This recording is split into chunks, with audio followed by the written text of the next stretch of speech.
और Pakistan team ICC women's टी20 world cup के semifinal की दौड़ से बाहर हो गई है। मुसलसल 3 मैचेस हारने के बाद टीम की तैयारियों पर सवाल उठ गया है। इसी पर बात करने के लिए हमारे साथ हैं our sports correspondent Shahid Hashmi साहब। शाहिद साहब अस्सलाम वालेकुम, welcome to the show.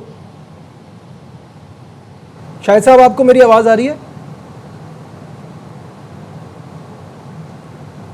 Shahid Hashmi साहब से दोबारा रब्ता करने की कोशिश करेंगे। नाज़रीन, जैसे कि आप जानते हैं कि पाकिस्तान विमेंस टीम का सफ़र जो है वो ख़त्म हो गया। एक आखिरी मैच बाकी है और उसमें भी कोई उम्मीद नज़र नहीं आ रही। किस तैयारी के साथ गए थे, इस वक्त हमारा टॉपिक है, इसी पर हम बात करें। पहला मैच इंडिया के खिलाफ हुआ जिसमें 64 रन से शिकस्त का सामना करना पड़ा। साउथ अफ्रीका के खिलाफ 2 विकेटों से शिकस्त हुई और बांग्लादेश से 23 रन से हारे। इस मैच में उम्मीद थी कि यहाँ पाकिस्तान जीत जाएगा। ये रिलेटिवली एक आसान गेम नज़र आ रहा था, लेकिन यहाँ पे भी कुछ नहीं हो पाया। शाहिद हाशमी साहब से दोबारा रब्ता हुआ है। शाहिद साहब, आपको मेरी आवाज़ आ रही है?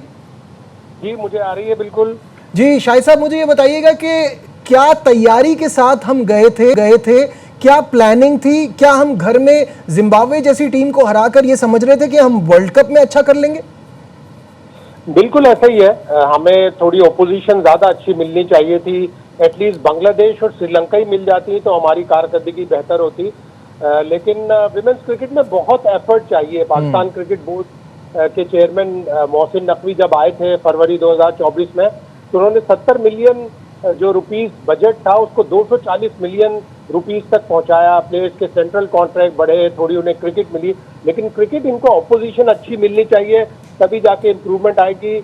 मुझे तो सिर्फ यही एक्सपेक्टेशंस थी कि सिर्फ बांग्लादेश से और नेदरलैंड से जीत जाते, लेकिन बांग्लादेश का मैच भी हार गया। अब नेदरलैंड का मैच रहता है। अगर पाकिस्तान नेदरलैंड के मैच को हराए, नेदरलैंड का मैच जीते, तो शायद टॉप 8 में फिनिश करे, जो अगले 2028 के वर्ल्ड कप क्वालिफिकेशन के लिए बहुत ही अहम होगा। शाहिद साहब, मुझे ये बताइएगा कि ये जो सिचुएशन है हमारी, इसमें हम लड़कियों को ब्लेम करें तो वो भी कोई सेंस नहीं बनती, क्योंकि प्रोफेशनलिज्म को लेके, स्किल को लेके ये बड़ी टीमों से बहुत पीछे हैं। इनके पैसे बढ़ाना, सेंट्रल कॉन्ट्रैक्ट, ये सारी चीज़ें ठीक हैं, बट इनको कंपेटिटिव क्रिकेट मिलनी चाहिए और इन लड़कियों को बाहर भिजवा के वहाँ का एक्सपोजर मिले। बिल्कुल ऐसा ही है। जिस तरह पाकिस्तान की परफॉर्मेंस हुई है कि 11.6 पाकिस्तान के जो बैटर्स हैं उनका एवरेज है इस वर्ल्ड कप के 3 मैचों में, जो कि सब टीमों से लोएस्ट है, चाहे वो आयरलैंड हो उससे भी लोएस्ट है। और फिर जिस तरह कोलैप्सेस हुए, जिस तरह बांग्लादेश का मैच जीता हुआ मैच हारे, इंडिया के मैच में अच्छी पोजीशन से आखिरी 9 विकेट सिर्फ 53 रन पर गिर गई, तो वो स्किल नहीं है हमारी प्लेयरों में। हमें वो स्किल बेहतर करने के लिए इन प्लेयरों को लीग में खिलाने के लिए अपॉर्चुनिटीज देनी पड़ेंगी। जैसे अब फातिमा सना भी 100 में खेलेंगी, वो और मजीद उनकी कारकर्दगी बेहतर होगी, स्किल अच्छी होगी।